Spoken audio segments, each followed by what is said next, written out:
Hi, welcome to Richard Cabile YouTube channel, and for today's tutorial, I will be teaching you on how to add scheduled set time of Do Not Disturb on iPhone X. But first, kindly subscribe to this channel and don't forget to hit the subscribe button and the bell to notify you for the new updates. And let's start. Using your iPhone X, from your home screen first, go to Settings. Then in the Settings, scroll down and click the Focus.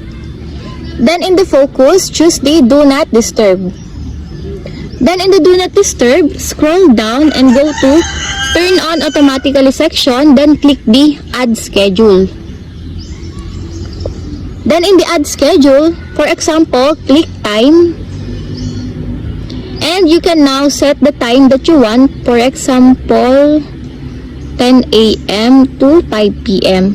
And you can choose what day that you want to be scheduled.